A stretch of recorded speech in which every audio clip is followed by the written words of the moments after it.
ቀጥለናል ተመልካቾቻችን። አሁን ደግሞ ሰዓቱ የሀገር ውስጥና የውጭ ስፖርታዊ መረጃዎችን የምንሰማበት ሰዓት ላይ እንገኛለን። ለመረጃዎቹ ደግሞ ደግነት መኩሪያ እየጠበቀን ነው። ደግነት መቀጠል ትችላለህ። አመሰግናለሁ።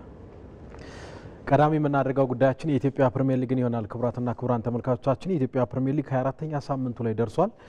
ትላንት 3 መርሃ ግብሮች ሲደረጉ ከ3ቱ 2ቱ ባቻ ውጤት ተጠናቀዋል። መቻል ትላንት መቀለ ሰባ እንደርታን ያሸነፈበት ብቸኛው በመሸናነፍ የተጠናቀቀ ጨዋታ ነው። መቻል ትላንት መቀለ ሰባ እንደርታን 1-0 ሲያሸንፍ አንጋፋው አማካይ ሽመልስ በቀለ ብቸኛዋን ግብ ለመቻል ግቧን ያስቆጠረ ተጫዋች ነው።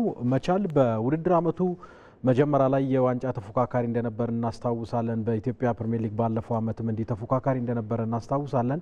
አሁን ግን ቀስ በቀስ እየተንሸራተተ መጥቶ ትላንት ከ9 ጨዋታዎች በኋላ ነው በኢትዮጵያ ፕሪሚየር ሊግም ማሸነፍ የቻለው። ትላንት ማሸነፉን ተከትሎም ደረጃውን ወደ 8ኛ አሻሽሏል። የሰበሰባቸው ነጥቦች 32 ናቸው። መቀለ ሰባ እንደርታ በተቃራኒው አሁን ደግሞ በፕሪሚየር ሊጉ ለመቆየት እየታገለ የሚገኝ ቡድን እንደሆነ ማንሳት እንችላለን። 25 ነጥቦችን ሰብስቦ 14ኛ ደረጃ ላይ ነው የተቀመጠው። ትላንት ሌላኛው ጨዋታ የነበረው ሀዲያ ሆሳዕናን ከድሬዳዋ ከተማ ያገናኘ ጨዋታ ነበረ። አንዳቻ የተጠናቀቀ ጨዋታ ነው። ሀዲያ ሆሳዕና ተመስገን ብርሃኑ ባስቆጠራት ግብ 1-0 እየመራ ነበረ። ድሬዳዋ ከተማ አቤል አሰበ ግብ አስቆጥሮ እንግዲህ ጨዋታው አንዳቻ በሆነ ውጤት ተጠናቋል። ሀዲያ ሆሳዕናም እንዲሁ በዋንጫ ፉክክሩ ላይ የነበረ ቡድን ነው። አሁን ወደ 5ኛ ተንሸራቷል። ትላንት 1 ነጥብ ማግኘቱን ተከትሎ እንግዲህ 34 ነጥቦችን ሰብስቦ 5ኛ ደረጃ ላይ መቀመጥ ችሏል። ድሬዳዋ ከተማ ባሳለፍነው ሳምንት ከ11 ጨዋታዎች በኋላ ወደ አሸናፊነት መመለሱ የሚታወስ ነበረ። ትላንት ደግሞ አቻ ተለያይቷል ማለት ነው። አዳማ ከተማ ከወላይታ ዲቻ ያደረጉት ጨዋታም እንዲሁ ትላንት ግብ ሳይቆጠርበት ባቻ ውጤት የተጠናቀቀ መርሃ ግብር ነው። ዛሬ 2 ጨዋታዎች ቀጥለው ይደረጋሉ። በ24ኛ ሳምንት የኢትዮጵያ ፕሪሚየር ሊግ መርሃ ግብር ኢትዮ ኤሌክትሪክ ከሐዋሳ ከተማ 9 ሰዓት ላይ፣ ሱል ሽረ ከሲዳማ ቡና ደግሞ 12 ሰዓት ላይ ጨዋታቸውን የሚያከናውኑ ይሆናል። በኢትዮጵያ ሴቶች ፕሪሚየር ሊግ 20ኛ ሳምንቱ ላይ ደርሷል። ትላንት ጨዋታዎች ተደርገው የ20ኛ ሳምንት የኢትዮጵያ ሴቶች ፕሪሚየር ሊግ መርሃ ግብሮች ተጀምረዋል። 2 ጨዋታዎች ናቸው የተደረጉት። ሁለቱም በተመሳሳይ 2-0 በሆነ ውጤት ድሬዳዋ ከተማና ኢትዮ ኤሌክትሪክ ተጋጣሚዎቻቸውን አሸንፈዋል። ኢትዮ ኤሌክትሪክ አዳማን ትላንት 2-0 ሲያሸንፍ ህዳት ካሱ ሁለቱንም ግቦች አስቆጥራ ለመሰረት ማኔ ቡድን ትላንት 2 ግቦችን አስቆጥራ አሸናፊ አድርጋለች። ኢትዮ ኤሌክትሪክ 35 ነጥቦችን ሰብስቦ ደረጃውንም ወደ 3ኛ ያሻሻለበትን ውጤት ነው ማስመዝገብ የቻለው። ድሬዳዋ ከተማም እንዲሁ አዲስ አበባ ከተማን ትላንት 2-0 ሲያሸንፍ ፋሲካ ውበትና ታለም አመኑ ግቦችን አስቆጥረዋል። ድሬዳዋ ከተማ በ33 ነጥቦች ደረጃውን ወደ 4ኛ ያሻሻለበትን ውጤት አስመዝግቧል። ዛሬ 3 ጨዋታዎች ይደረጋሉ። በ20ኛ ሳምንት የኢትዮጵያ ሴቶች ፕሪሚየር ሊግ ሀምበሪቾ ከልደታ ክፍለ ከተማ ረፋድ 4 ሰዓት ላይ ይጫወታሉ። ባህር ዳር ከተማ ከሐዋሳ ከተማ 8 ሰዓት ላይ ከሰዓት፣ እንዲሁም አርባ ምንጭ ከተማ ከቦሌ ክፍለ ከተማ ደግሞ እንዲሁ 10 ሰዓት ላይ ጨዋታቸውን የሚያደርጉ ነው የሚሆነው። የኢትዮጵያ ከፍተኛ ሊግ ጨዋታዎችን እንመልከት። በተለይ ሐዋሳ ላይ እየተደረገ የሚገኘው የምድብ ሀን ጨዋታዎች ትላንት የተደረጉ መርሃ ግብሮችን እናንሳ። ሸገር ከተማ ከዚህ ምድብ ወደ ኢትዮጵያ ፕሪሚየር ሊግ ቀድሞ ማለፉን ያረጋገጠ ቡድን ነው። ትላንት ከደብረ ብርሃን ከተማ ጋር ጨዋታውን አድርጎ ባሳለፍነው ሳምንት ተሸንፎ ነበር። ትላንት ግን ደብረ ብርሃንን 3-2 አሸንፏል። ዘካሪያስ በየነ፣ አሚር አብዶና ጀቤሳ ሚኤሳ ለሸገር ከተማ ግቦችን ያስቆጠሩ ተጫዋች ናቸው። አብዱልአዚዝ ኡመርና በረከት አድማሱ ደግሞ ለደብረ ብርሃን ግቦችን አስቆጥረዋል። አምቦ ከተማ ከደደቢት ያደረጉት ጨዋታ በደደቢት 1-0 አሸናፊነት ተጠናቋል። ተካለኛ አስፋው ነው ለደደቢት ብቸኛዋን ግብ ያስቆጠረው። የፊታችን አርብ ቅዳሜና እሁድ ደግሞ የምድብ ለጨዋታዎች እዚህ አዲስ አበባ በቢቂላ ስታዲየም ላይ የሚደረጉ ጨዋታዎች ይጠበቃሉ። ነገሌ አርሲ፣ ደሴ ከተማና ሀላባ ከተማ በ40 በ38ና በ36 ነጥቦች ወደ ፕሪሚየር ሊጉ ለማደግ እንግዲህ አንገት ለአንገት ተናንቀው ጥሩ ፉክክር እያደረጉ እንደሆነ የሚታወስ ነው። በተለይ እሁድ ነገሌ አርሲ ከሀላባ የፊታችን እሁድ የሚያደርጉት ጨዋታ ይጠበቃል። የኢትዮጵያ ከፍተኛ ሊግን በተመለከተ የ2017 ዓ.ም ውድድር የመዝጊያ መርሃ ግብር ሚያዝያ 25 አዲስ አበባ አበበ ቢቂላ ላይ የሚደረግ ይሆናል። የምድብ ሀ አሸናፊ ሸገር ከተማ ከምድብ ለ አሸናፊ ለአሸናፊነት አንደኛ የወጡት ይጫወታሉ። ሁለተኛ ከየምድቡ የወጡት ደግሞ ለደረጃ የሚጫወቱ ነው የሚሆነው። ወደ አውሮፓ ቻምፒዮንስ ሊግ መረጃዎቻችን እንለፍና የአውሮፓ ቻምፒዮንስ ሊግ የሩብ ፍጻሜ የመጀመሪያ ዙር ጨዋታዎች ትላንት መደረግ ጀምረዋል። እጅጉን ሲጠበቅ የነበረው የአርሰናልና የሪያል ማድሪድ ጨዋታ በአርሰናል 3-0 አሸናፊነት ተጠናቋል። ያልተጠበቀ ውጤት ነበረ። መድፈኞቹ በሜዳቸው ትላንት በተለይ በሁለተኛው አጋማሽ እጅግ ድንቅ ሆነው አምሽተዋል። እንግሊዛዊ አማካይ ዴክላን ራይስ ደምቆ ያመሸበት ጨዋታ ነበረ። ትላንት የማይታመኑ እጅግ ማራኪ የሆኑ ሁለት የቅጣት ምት ግቦችን አስቆጥሮ አርሰናልን 2-0 እንዲመራ አደረገ። ከዛም በኋላ ደግሞ ሚኬል አርቴታ በሀሰተኛ አጥቂ እየተጠቀሙ የሚገኙት ሚኬል ሜሪኖ ነው። ሚኬል ሜሪኖም ትላንት አንድ ግብ አስቆጥሮ መድፈኞቹ 3-0 ያሸነፉበት ጨዋታ ነበረ። ዴክላን ራይስን ስናነሳ ዴክላን ራይስ 338 ጨዋታዎችን አድርጓል በእግር ኳስ ዘመኑ 26 ዓመቱ ላይ ነው የሚገኘው ይህ አማካይና 338 ጨዋታዎችን ሲያደርግ ከትናንቱ ጨዋታ በፊት አንድም የቅጣት ምት ግብ ማስቆጠር አልቻለም። ትላንት ግን በአንድ ጨዋታ ለመድፈኞቹ ሁለት ማራኪ የሆኑ ቅጣት ምቶችን ያውም 15 ጊዜ ሻምፒዮን ከሆነው ሪያል ማድሪድ ላይ አስቆጥሮ እጅግ በመድፈኞቹ ደጋፊዎች ትላንት ሲሞካሽ ያመሸ ተጫዋች ነው። አርሰናል በመጀመሪያው አጋማሽ ትላንት ብዙም አልነበረም። የመጀመሪያው አጋማሽ ጨዋታ እንዳጠቃላይ ጥሩ ፉክክርም የታየበት አልነበረም። ብዙም ወደ ግብነትም የተቆጠሩበት ጨዋታም አልነበረም በመጀመሪያው አጋማሽ። በሁለተኛው አጋማሽ ግን በ17 ደቂቃዎች አርሰናል 3 ግቦችን ማስቆጠር ችሏል። የመጨረሻ ደቂቃዎች ላይ በተጨማሪ ደቂቃዎች ላይ ካማቪንጋ በሪያል ማድሪድ በኩል በሁለት ቢጫ ካርድ ከሜዳ የወጣ ተጫዋች ሆኗል። ለአርሰናል መጥፎ ዜና ትላንት 3 ግቦችን ካስቆጠረ በኋላ በተለይ ቡካዮ ሳካ፣ ዩሊያን ቲምበርና 2 ግቦችን ያስቆጠረው ዴክላን ራይስ በጉዳት ከሜዳ ተቀይረው ለመውጣት ተገደዋል። ከጨዋታው በኋላ አስተያየቱን የሰጠው አሰልጣኝ ሚኬል አርቴታ ግን በተለይ ቡካዮ ሳካና ዴክላን ራይስ ያስተናገዱት ጉዳት ከባድ የሚባል አይደለም፣ ለመልሱ ጨዋታ ሊደርሱ ይችላሉ የሚል አስተያየት ሰጥተዋል። ከዚሁ ጋር አያይዘን የሚኬል አርቴታን አስተያየት ስናነሳ ከትላንቱ ጨዋታ በፊት ሚኬል አርቴታ ደጋፊዎችን በኤሚሬትስ ተገኝተው ጨዋታውን ማየት ብቻ ሳይሆን ልክ እንደ ተጫዋቾችም እንዲጫወቱ አስገራሚ አስተያየት ሰጥቶ ነበረ። ያንን ያደረጉት ደጋፊዎች እጅግ እናመሰግናለን የሚል አስተያየት ሰጥቷል። አሰልጣኝ ሚኬል አርቴታ ልዩ ነበሩ በትላንቱ የጨዋታ ላይ ድጋፍ በመስጠት ድባቡ የተለየ ነበረ በአርሰናል በኩል የሚል አስተያየትን ሰጥቷል። ተጫዋቾችም የተለዩ ነበሩ። እጅግ በጣም ማራኪ የነበረ ጨዋታ ነበረ። እንደዚህ ኤሚሬትስ እንደዚህ ደምቆ አይቸው አላቅም የሚል አስተያየትን ሰጥቷል። ካርሎ አንቸሎቲ ጥሩ አልተጫወትንም፣ ኃላፊነቱን እኔ ወስዳለሁ የሚል አስተያየት ሰጥተዋል። አንጋፋው አሰልጣኝ 5 ጊዜ የአውሮፓ ቻምፒዮንስ ሊግን በማንሳት ብቸኛው ልምድ ያላቸው የካበተ ልምድ ያላቸው አሰልጣኝ ናቸው ካርሎ አንቸሎቲ። ሳንቲያጎ ቤርናባው ላይ ግን ከዚህ የተለየ ነገር ጠብቁ፣ በርካታ ውጤቶችን ቀልብሰናል፣ ይህንንም ውጤት እንቀለብሳለን የሚል አስተያየት ሰጥተዋል አሰልጣኝ ካርሎ አንቸሎቲ። ሌላኛው ጨዋታ ባየር ሙኒክ ከኢንተር ሚላን አሊያንዝ አሬና ላይ ያደረጉት ጨዋታ ነበረ። የጣሊያኑ ክለብ ኢንተር ሚላን ሴሪያውን እየመራ ይገኛል። ወደ ጀርመን አቅንቶ እንግዲህ ባየር ሙኒክን ትላንት 2-1 ማሸነፍ ችሏል። ላውታሮ ማርቲኔዝ ግብ አስቆጥሮ ኢንተር ሚላንን መሪ አደረገ። ከዛም በኋላ የ35 ዓመቱ አንጋፋው አጥቂ ቶማስ ሙለር ተቀይሮ ገብቶ ግብ አስቆጥሮ ባየር ሙኒክን አቻ ማድረግ ችሎ ነበረ። ከዛም በኋላ እንደገና በኢንተር ሚላን በኩል ተቀይሮ የገባው ዴቪድ ፍራቴሲ ደግሞ ጨዋታው ሊጠናቀቅ 2 ደቂቃዎች ሲቀሩት ቶማስ ሙለር ግብ ካስቆጠረ ከ3 ደቂቃዎች በኋላ ግብ አስቆጥሮ የሲሞኔ ኢንዛጊውን ቡድን 2-1 እንዲያሸንፍና ከሜዳው ውጭ ወሳኝ ድል አስመዝግቦ እንዲመለስ አድርጓል ማለት ነው። ከ22 ጨዋታዎች በኋላ ነው ባየር ሙኒክ በአውሮፓ ቻምፒዮንስ ሊግ በሜዳው ትላንት የተሸነፈው። ከ2021 በኋላ የመጀመሪያ ሽንፈቱን በቻምፒዮንስ ሊጉ በሜዳው አስተናግዷል ማለት ነው። ሁለቱም ቡድኖች እንግዲህ የየሀገራቸውን ሊግ እየመሩ እንደመሆናቸው መጠን ጨዋታው ይጠበቅ ነበረ።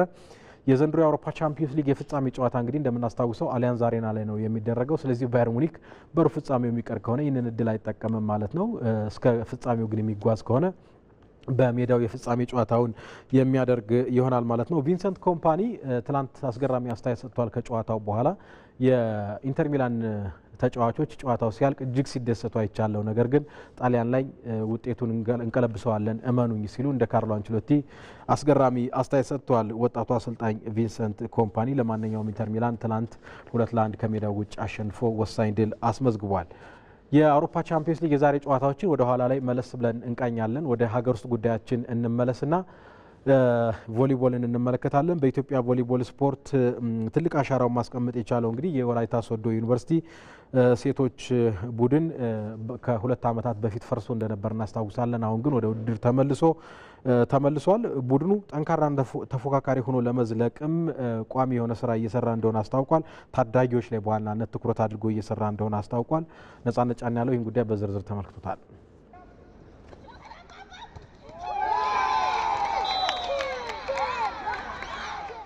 ከራስ አልፎ በርካታ ተጫዋቾችን ለሌሎች ክለቦችና ለሀገር ማብቃት የቻለው የወላይታ ሶዶ ዩኒቨርሲቲ ሴቶች ቮሊቦል ክለብ ከስኬታማ ጉዞ ተዳልጦ ባለፉት 2 ዓመታት ፈርሶ ከቆየ በኋላ ዘንድሮ እንደ አዲስ ተቋቁሞ ወደ ውድድር ገብቷል። ከሀገር ተሻግሮ በአህጉር አቀፍ ደረጃ በቮሊቦል ውድድሮች መሳተፍ የቻለው ክለብ ከ2 ዓመት ቆይታ በኋላ በመመለሱ በቡድን አባላቱ ላይ ልዩ የደስታ ስሜት ፈጥሯል። በጣም ደስተኛ ሆነናል።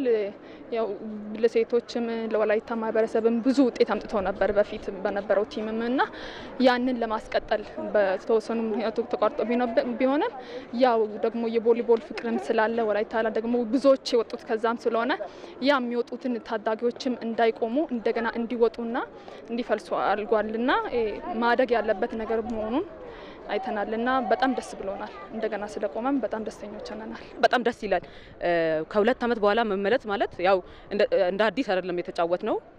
በጣም ደስ የሚል ጨዋታ ከቤስቶች ጋር ተሰልፈን ራሱ በጣም በቃ የሚያምር ጨዋታ ነው የተጫወት ነውና ደስ ይላል። ወላይታ ሶዶ በጣም በቃ ወደ ክለቡ ወደ ቦታ በመመለሱ በጣም ደስ ነው ያለኝ። ሁሉ ደጋፊዎቹ ሁሉ ሰው በጣም ተደስቷል። በዘንድሮ የኢትዮጵያ ሴቶች ቮሊቦል ፕሪሚየር ሊግ ላይ እየተሳተፈ የሚገኘው ቡድን ታዳጊዎቹን ያሰባሰበ ተስፋ የሚጣልበት መሆኑን የቡድኑ መሪዎች ለኢቲቪ ተናግረዋል። እነኚህ ልጆች ከዞን ከአካባቢው ወጥቶ ማያውቁ ናቸው፣ ጀማሪ ናቸው። ሲመጡ ፎር ዘ ፈርስት ታይም ለመጀመሪያ ጊዜ ነው እዚህ ያመጣ ናቸው። ትልቁ አላማችን ምንድነው? ውድድር ኤክስፖዠሩ እንዲያዩና ቀጣይ ደግሞ ምን መስራት አለብን የሚለው ነገር እንደ ክፍተት አይተን ጥቃቅን ስህተቶችን ሸፍነን የተሻለ ነገር ለመስራት ነው። እንደ ወላይታ ሶዶ ዩኒቨርሲቲ የሚያየውት ነገር ምንድነው? ከእለት ወደ እለት ጥሩ ፕሮግሬሽን አይቻለሁ። ዘንድሮ ስንጀምር ደግሞ አዲስ ታዳጊ ከፕሮጀክት ውስጥ መልምለን ያመጣናቸው አዲስ ወጣቶች ናቸው። በጣም እድሜያቸው ዝቅተኛ 15 ናቸው፣ ከፍተኛ 22 በዛ አካባቢ ያሉትን ወጣቶችን ሰብስበን ነው መልምለን ትሬኒንግ ከጀመርን ኦልሬዲ 3ኛ ወራችን ነው። በ3 ወር ነው ይሄንን ይዘናቸው የመጣነው። የጠበቅነውን አይነት ነው። ምክንያቱም አሁን ጨዋታን ማሸነፍ ብቻ አይደለም፣ የጨዋታን ልምድ ማግኘት የቮሊቦል ስፖርት አፍቃሪዎች የሚፈልጉትን አይነት እንቅስቃሴ ማሳየት የዚህ የመጀመሪያ ዓመት ግብ ነበረኛ። እንደ ጀማሪ የተሻለ እንቅስቃሴ እያየን ነው። የክለቡ ተጫዋቾች ነገን ሩቅ አስበው አንግበው ተነስተዋል። ቀጣይ እቅድ በቃ ከዚህ ከተሻሻለ ሆነን በቀኛ ዋንጫ የመያዝ እድል እንይዛለን ብለን ጠንክረን መስራት ነው ያለብን ማለት ነው። ሀገር ውስጥ ብቻ መቅረት አይደለም፣ ውጭ ወጥተን ከቱኒዚያ ተጫዋቾች ጋር በጣም በዓለም ላይ የሚታወቁ ተጫዋቾች አሉ። ከነሱ ጋር ብንገናኝና የነሱንም ጨዋታ አይተን የኛንም ብናሳይ በጣም ደስ ይለኛል። ከዚህ የተሻለ ክሌም መግባት ብሔራዊ አሁን ብዙዎች ብሔራዊ ገብተዋል። በፊት እዛ የነበሩ ብዙዎች አሁን ብዙ ደረጃ ብዙ ለውጦች አሉ። ብዙ ብሔራዊ ወክሎ አገሩን ወክሎ እስከ መውጣት ሜዱ ከዛ የወጡ ናቸውና እንደነሱ የነሱን ፈለግ ተከትለን እንደነሱ ብሔራዊ ሊግ ደግሞ ሀገር አቀፍ ሀገርን ወክለን ብዙ ደረጃ መድረስ እንፈልጋለን፣ ከዚህም በላይ ማለት ነው። ቡድኑ ተመሳሳይ ዕጣ ፈንታ እንዳይገጥመው ተተኪዎች ላይ እየተሰራ ነው ተብሏል። ሌላ ደግሞ ለዚህ የሚመግብ ፕሮጀክት አለን። ሌላ ከነዚህ ዝቅ የሚሉ አለ። እነሱ ደግሞ ለኛ ይመግቡናል። እኛም ደግሞ ለነሱ የሚያስፈልገውን ነገር ያው እያዘጋጀን እንገኛለን። እኛ እንደ ዩኒቨርሲቲ 2 አይነት ፕሮግራም ነው ያለን። እዚህ ዋናው ቡድን አለ፣ ከታች ደግሞ ከ17 ዓመት በታች አንድ ሳይት አለን። ዘንድሮ ነው የተጀመሩት ሁለቱም። ቀጣይ እንግዲህ ከታዳጊዎችም ወደ ላይ ስበን እነዚህም የ1 ዓመት ልምድ ይዘው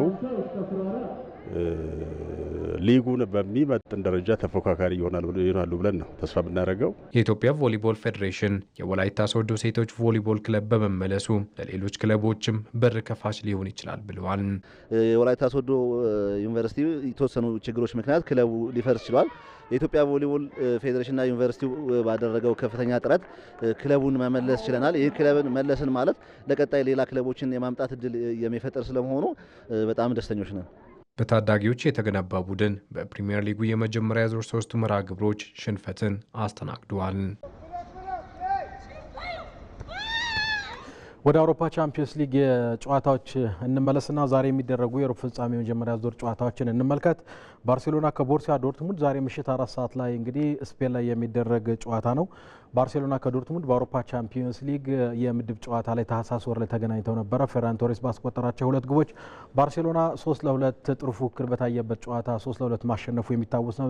በድጋሚ ዛሬ ተገናኝተዋል ማለት ነው። ባርሴሎና እንግዲህ እንደምናስታውሰው በ2025 በአውሮፓ 5 ታላላቅ ሊጎች ያልተሸነፈ ብቸኛው ክለብ መሆኑን ማንሳት እንችላለን። ከሪያል ቤቲስ በላሊጋው ባሳለፍነው ሳምንት ግን አንዳቻ መለያየቱን እናስታውሳለን። ባርሴሎና ከዶርትሙንድ በአውሮፓ መድረክ ባለፉት 5 ጨዋታዎች ተገናኝተው ባርሴሎና አልተሸነፈም። 3ቱን አሸንፎ 2 ጊዜ አቻን የተለያዩት አሰልጣኝ ሃንሲ ፍሊክም ቢሆኑ በባርሴሎናም በባየር ሙኒክም እያሉ ከዶርትሙንድ ጋር በተገናኙባቸው 6 ጨዋታዎች 6ቱንም ማሸነፍ ችለዋል። ቦሩሲያ ዶርትሙንድ ባለፈው ዓመት እንግዲህ የፍጻሜ ተፋላሚ ነበረ። ዘንድሮ በቡንደስሊጋው እጅግ ደካማ ነው። በአውሮፓ ቻምፒየንስ ሊግ ግን እስከ ሩብ ፍጻሜው መጓዝ ችሏል ማለት ነው። ሮቤርት ሌቫንዶቭስኪ የቀድሞ ክለቡን በተቃራኒው ይገጥማል። ላሚን ያማል፣ ራፊኒያ እና ፌራን ቶሬስ በምሽቱ ጨዋታ የሚጠበቁ ተጫዋቾች ናቸው። በባርሴሎና በኩል ሴርሁ ጉራሲ ከዶርትሙንድ ይጠበቃል። ዳኒ ኦልሞና ማርክ ካሳዶ በጉዳት ምክንያት እንግዲህ በዛሬው ጨዋታ ላይ አይሰለፉም ተብሏል በባርሴሎና በኩል። በቦሩሲያ ዶርትሙንድ በኩል ደግሞ ተከላካዩ ኒኮ ሽሎተርቤክ እና ማርሰል ሳቢትዘር በዛሬው ጨዋታ ላይ የማይሰለፉ ተጫዋቾች ናቸው። ፓሪስ ሰን ጀርመን ከአስቶን ቪላ ዛሬ ምሽት እንዲሁ 4 ሰዓት ላይ በሩብ ፍጻሜ የመጀመሪያ ዙር ጨዋታ ፓሪስ ላይ ፓርክ ደ ፕሪንስስ ላይ የሚደረግ ጨዋታ ነው። ሁለቱም ክለቦች ዘንድሮ አስገራሚ ግስጋሴን እያሳዩ የሚገኙ ቡድኖች ናቸው። በፓሪስ ሰን ጀርመን የሊግ አንዱን ሻምፒዮን መሆኑን ቀድሞ ማረጋገጡ ሳይሸነፍ እናስታውሳለን። ቪላ በፕሪሚየር ሊጉ 7ኛ ደረጃ ላይ ነው የተቀመጠው። 7ኛ ተከታታይ ድሉን አስመዝግቦ እንግዲህ ዛሬ የሚያደርገው ጨዋታ ይጠበቃል ማለት ነው። ኡናይ ኤምሪና ማርኮ አሴንሲዮ የቀድሞ ክለባቸውን ፓሪስ ሰን ጀርመንን በተቃራኒው በዛሬ ምሽቱ ጨዋታ ላይ የሚገጥሙ ነው የሚሆነው። ፓሪስ ሰን ጀርመን ሊቨርፑልን ጠንካራውን ሊቨርፑልን በመለያ ምት አሸንፎ ነው በዛሬው ጨዋታ ላይ ከአስቶን ቪላ የሚገናኘው። ቪላ ከሜዳ ውጭ የፈረንሳይ ክለቦችን አሸንፎ አለማወቁ ግን ዛሬም ወደ ፈረንሳይ አቅንቶ የሚያደርገው ጨዋታ ደካማ ያደርገዋል። ፓሪስ ሰን ጀርመን በውድድር ዓመቱ ከ4 የእንግሊዝ ክለቦች ጋር ከዚህ ቀደም ከ3 ክለቦች ጋር ተገናኝቷል። ዛሬ ለ4ኛ ጊዜ ይገናኛል። አርሰናል፣ ሊቨርፑል፣ ማንቸስተር ሲቲ ጋር ተገናኝቶ ነበር በያዝነው የውድድር ዓመት በቻምፒዮንስ ሊጉ። ኡናይ ኤምሪ ከሉዊስ ኤንሪኬ ባለፉት 10 ጊዜ ተገናኝተው 2 ጊዜ ብቻ ነው ማሸነፍ የቻለው። ኡናይ ኤምሪ 7ቱን በሉዊስ ኤንሪኬ ተሸንፏልና ሉዊስ ኤንሪኬ ከኡናይ ኤምሪ የሚያደርጉት ጨዋታ ለሉዊስ ኤንሪኬ የማሸነፍ ቅድመ ግምት እንዲሰጠው ያደርጋል ማለት ነው። ቁጥሮችን ስንመለከት ፓሪስ ሰን ጀርመን 24 ዓመት በአማካይ ተጫዋቾች ያሉት በአውሮፓ ቻምፒዮንስ ሊግ አሁን ከሚገኙት ሩብ ፍጻሜ ላይ ከ8 ክለቦች በእድሜ ትንሹ በአማካይ 24 ዓመት ተጫዋቾች ናቸው። ኦስማን ደንበሌ ባለፉት 6 የአውሮፓ ቻምፒዮንስ ሊግ ጨዋታዎች 7 ግቦችን አስቆጥሯል። ዳግም የተወለደ ይመስላል። በዘንድሮ የውድድር ዓመት ለፓሪሱ ክለብ እጅግ በተከታታይ ግቦችን እያስቆጠረ የደመቀ ተጫዋች ነው። በምሽቱ ጨዋታ ይጠበቃል። ኪቪቺክ፣ ክቫራትስኬሊያ፣ ቪቲኒያ፣ ባርኮላና ዲዛይር ዱዌ በፓሪስ ሰን ጀርመን በኩል የሚጠበቁ ተጫዋች ናቸው። ሞርጋን ሮጀርስ፣ ማርከስ ራሽፎርድ እና አሴንሲዮ በውሰት ለቪላ ዘንድሮ ጥሩ አቋማቸውን እያሳዩ ይገኛሉ። እንዲሁም ኦሌ ዋትኪንስ በቪላ በኩል ዛሬ የሚጠበቁ ሌሎች ጨዋታዎች ናቸው። የሩብ ፍጻሜ የመጀመሪያ ዙር ጨዋታዎች እንግዲህ በተመሳሳይ 2 ጨዋታዎች ዛሬ ምሽት 4 ሰዓት ላይ ይደረጋሉ። ክቡራትና ክቡራን ተመልካቾቻችን ለአዲስ ቀን የተዘጋጁ የስፖርት መረጃዎቻችንን በዚህ ይጠናቀቃሉ። ደግነት መኩሪያ ነበርኩ። በሰላም ዋሉ። ሀብታሙና ሰናይት የስፖርት ዜናዎችን ጨርሻለሁ። አመሰግናለሁ። እናመሰግናለን ደግነት።